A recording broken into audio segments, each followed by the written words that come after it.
جن سے انسان متاثر ہوتا ہے ویسا بننا چاہتا ہے.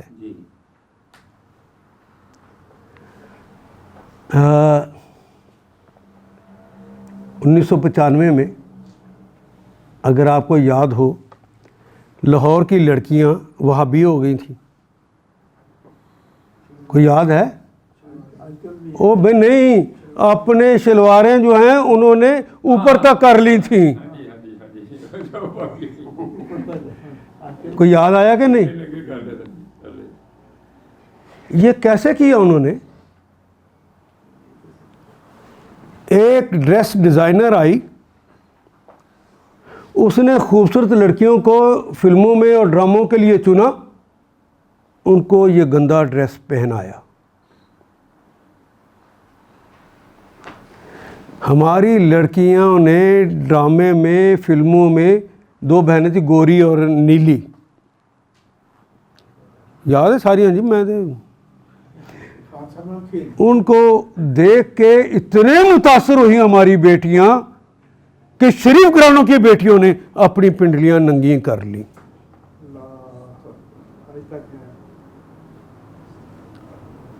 میں کوئی بات سمجھا سکا کہ نہیں؟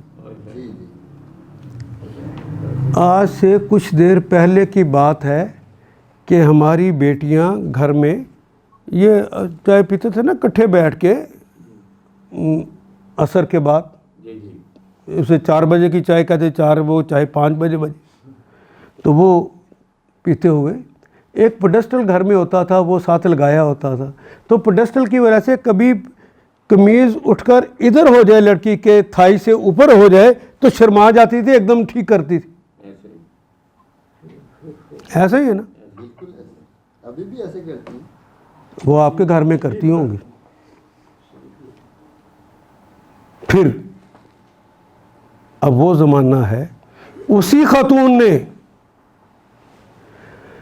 ان کو ٹائٹس پہنوا دی. میرے اور آپ کے گھر سے بیٹیاں نکلتی ہیں، ٹائٹس پوری طرح بتاتی ہیں کہ یہ ٹانگ یہاں سے موٹی، یہاں سے زیادہ موٹی ہو گئی ہے. پتہ چلتا ہے؟ اب شرماتی ہیں.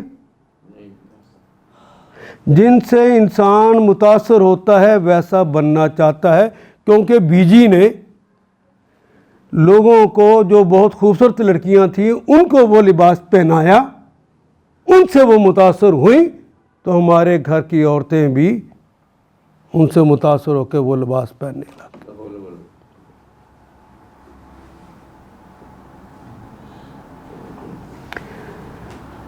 اگر ساری تاثیریں اللہ کے لیے ہوں تو کوئی کسی خوبصورت لڑکی سے متاثر ہو سکتا ہے؟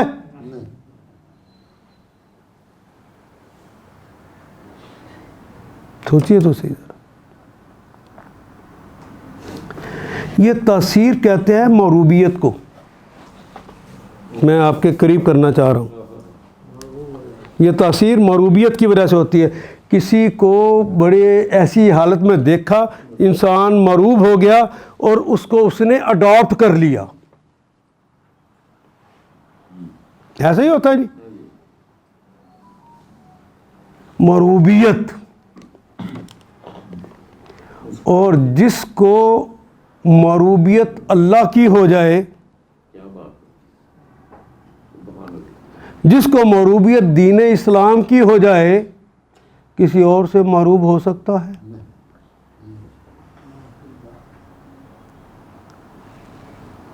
ایک جنگ میں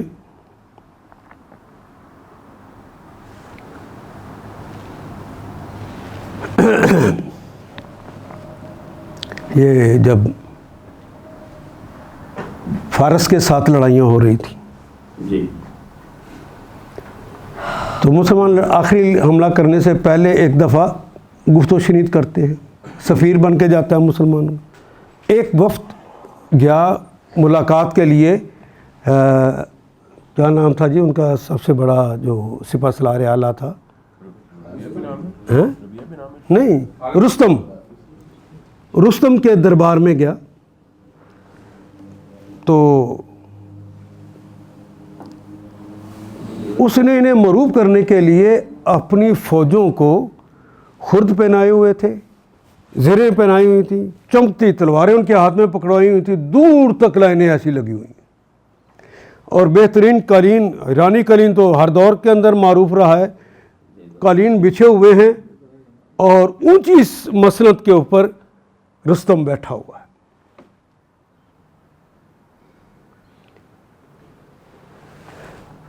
امریکہ جانا ہو تو ٹائیں بدل بدل کے ہم مر جاتے ہیں نہیں ہے ٹائی، نہیں ہے ٹائی، ایسا ہی ہوتا ہے نا۔ اب اس نے بھی رستم کے دربار میں جانا ہے، اس وقت کا وہ امریکہ تھا۔ اس وفد کے سربراہ ہے ربیعہ بن عامر رضی اللہ تعالیٰ عنہ۔ اس شان سے جا رہے ہیں کہ پاؤں سے بھی ننگے ہیں۔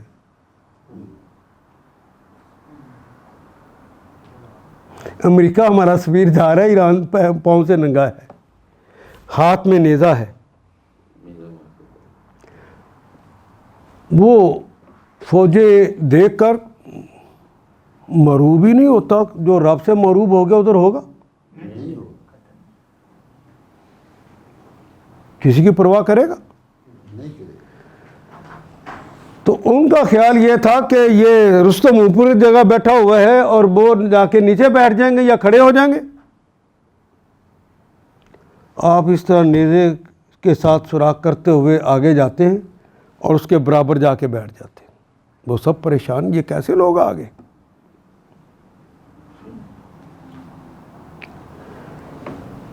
اس نے کھانے کے لیے ان سفیروں کو کھجوریں دی۔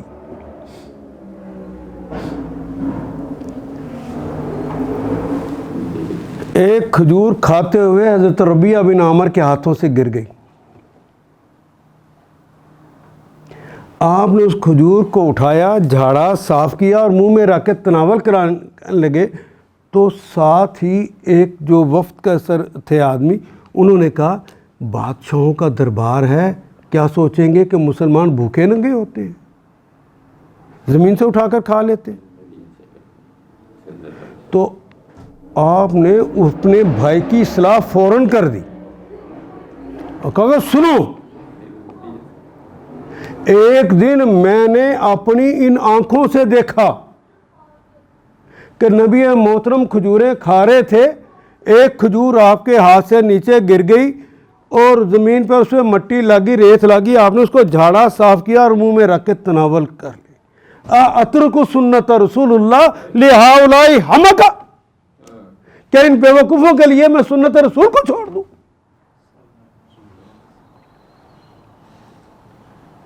اگر معروب ہو جائے تو سنت الہی بھی چھوٹ جاتی ہے، سنت رسول بھی چھوٹ جاتی ہے، سنت شرافت بھی چھوٹ جاتی ہے۔ پتہ نہیں میں سمجھا سکا؟ سمجھا سکتے۔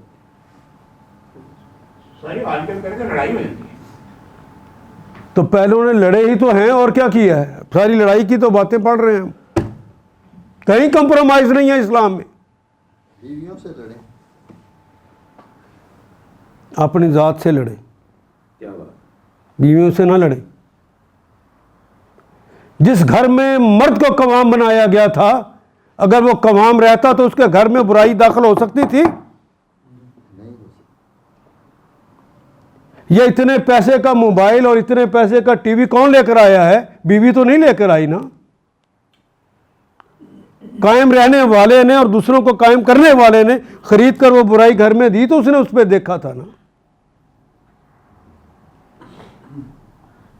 لڑنا ہے تو اپنے آپ سے لڑیے، اپنی اصلاح کیجیے۔ جس دن آپ نے اپنی اصلاح کرنے کا فیصلہ کر لیا، گھر کے ہر فرد کی اصلاح ہو جائے گی۔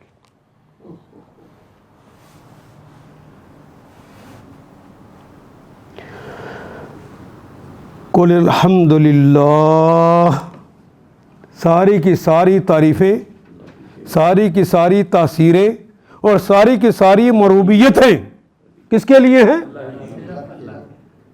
اگر میں رسول اللہ سے متاثر ہوں، میں فاطمہ الزہرا سے متاثر ہوں، میں حضرت زینب سے متاثر ہوں، میں محمد رسول اللہ سے متاثر ہوں، تو میری ساری زندگی ان کے مطابق خود بخود ہو جائے گی کہ نہیں ہو جائے گی؟ لیکن میں کلمہ پڑھوں رسول اللہ کا اور متاثر میں غیر سے ہو جاؤں تو میرے گھر کے اندر غیر داخل ہوگا یا نہیں ہوگا؟ اس لیے اللہ نے اپنی کتاب ہدایت کی ابتدا جو کی ہے وہ لفظ الحمدللہ سے کی ہے. الحمدللہ رب العالمین. یہی ہے نا جی؟ جی بالکل. اس ذہنیت کے ساتھ اس قرآن کو پڑھیں گے تب فائدہ ہوگا. ساری مربوطیتیں، ساری تفسیریں، ساری تعریفیں کس کے لیے ہیں؟ غلط، اللہ ہی کے لیے.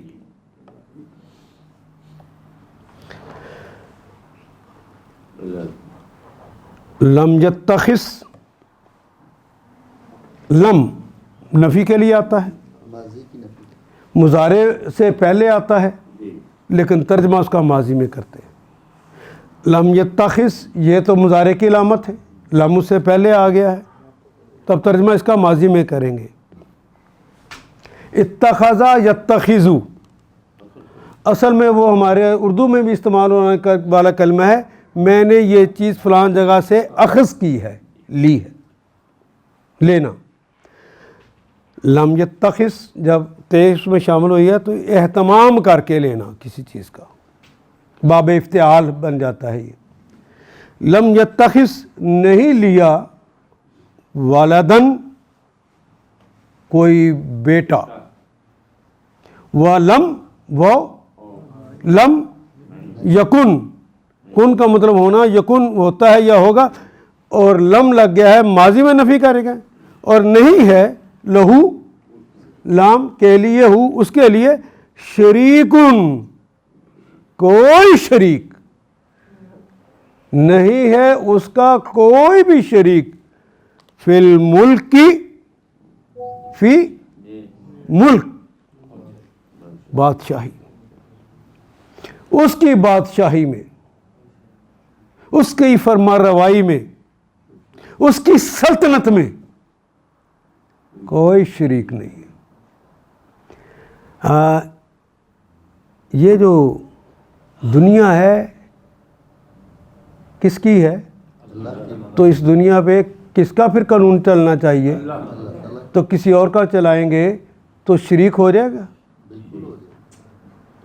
یہی شرک ہے. پڑھ لیجئے، لم یتخذ ولدن ولم یکن لہ شریک، نہ کوئی اس کا شریک ہے، فی الملک کی، اس کی بادشاہت میں، اس کی فرما روائی میں کوئی شریک نہیں ہے. 47 سے لے کر اب تک کس کا قانون ہے؟ جب کسی ایسے کو ووٹ آپ کرتے ہیں جس نے جا کے پارلیمنٹ کے اندر غیر اسلامی قانون سازی کرنی ہو تو آپ نے اس کو شریک بنا دیا، بالکل بنایا. اللہ کے مقابلے پہ لے آئے ہو. بچ جاؤ گے اللہ کے ہاں؟ سوچو تو صحیح. ابھی الیکشن ہونے والے ہیں نا. ہاں جی. اللہ نے کہا میرے ساتھ اور میرے رسول کے ساتھ کھلی جنگ ہے سود کا کاروبار. ایسے ہی کہا ہے. حرب من اللہ و رسول نہیں کہا؟ بالکل. اللہ اس کے رسول کے ساتھ کھلی جنگ ہے. اس کھلی جنگ کو کرنے والوں میں نواز شریف صاحب ہیں، بی بی بے نظیر ہے، وہ تو فوت عمران صاحب ہیں. میں ان کے زمانے اس لیے کہ انہوں نے حکومت کی اور سود کے کاروبار کو قائم رکھا.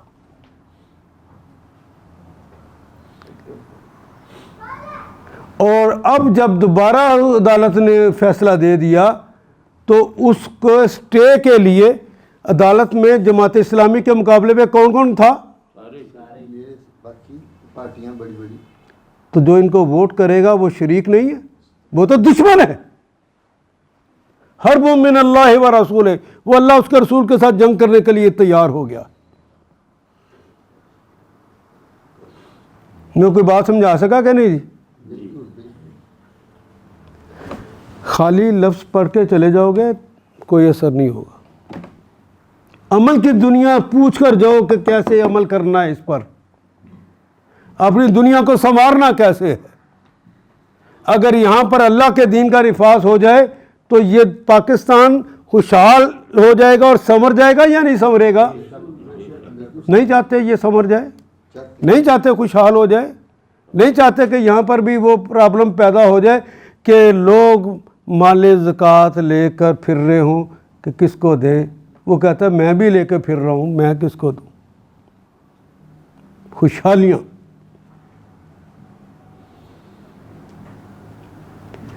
ہمیں دوسروں کی بات کا یقین آ جاتا ہے، اللہ کی بات کا یقین نہیں آتا. یہ خوشحالیاں اللہ دے سکتا ہے یا نہیں دے سکتا؟ اس پہ یقین ہی کوئی نہیں.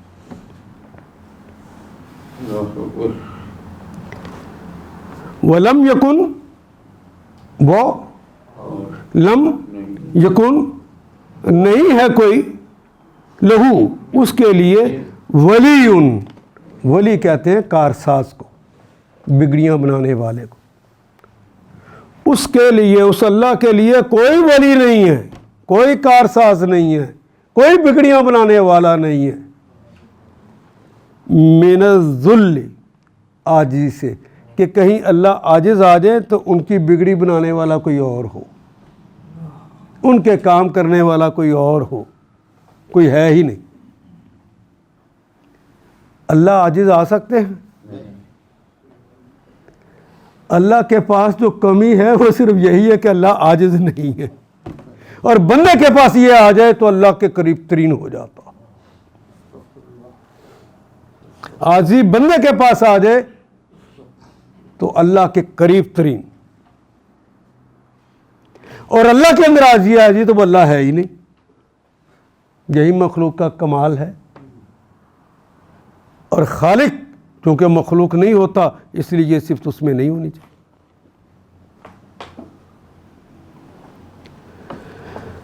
وَكَبِّرْهُ، کبر بڑائی بیان کر. کبرا یکبرو تکبیرن، کبرہ تکبیرا. جب ایک ہی فعل کو اس طرح استعمال کیا جائے ایک ہی جملے کے اندر کہ آخر پہ دو زبریں لگا کر ایک الف کا اضافہ کر دیا جائے تو اس کا حق ادا کرنا ہوتا ہے. جس طرح کہتے ہیں شاربا شربن، اس نے پانی پیا جس طرح پانی پینے کا حق ہے. اسی طرح یہ ہے کبرہ تکبیرن، اس کی یوں بڑائی بیان کرو جس طرح اس کی بڑائی بیان کرنے کا حق. میں کوئی بات سمجھا سکا جی؟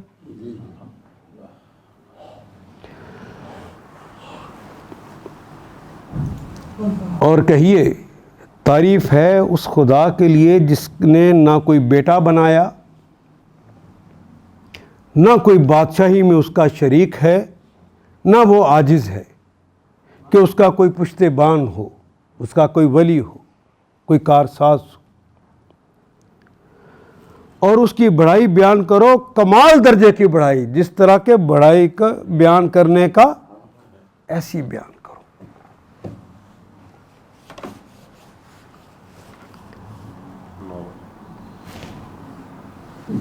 آپ ہی بج گئے نا، اسی دنوں کیا بھی نہیں. آج الحمدللہ سورہ بنی اسرائیل مکمل ہو گئی. کوشش تو اللہ ہم نے کی ہے کہ کلمہ کلمہ پڑھ سکے، اندر اتار سکے، لیکن ہم تو عاجز ہیں، نہیں کر سکتے. تیرا کلام ہم سے بہت بلند ہے،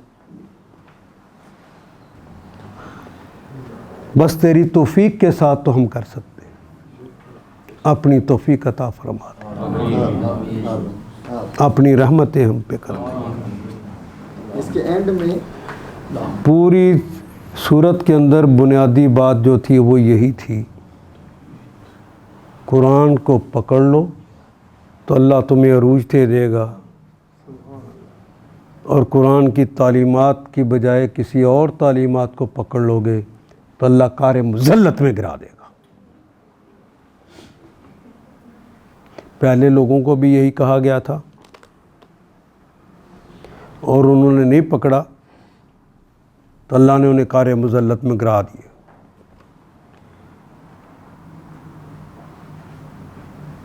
ہم تو اس کے رسول کے آخری رسول کے، اس کے حبیب کے ماننے والے، اگر ہم اس کے حبیب کی اور اس کی باتیں نہیں مانیں گے، کتاب اللہ اس قرآن کو نہیں ویسے استعمال کریں گے جس طرح کہ اس کا حق ہے، ملک کی بادشاہی سے لے کر گھر کی بادشاہی تک اگر اسے استعمال نہیں کریں گے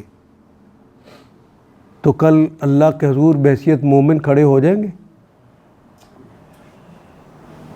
سوچئے تو صحیح۔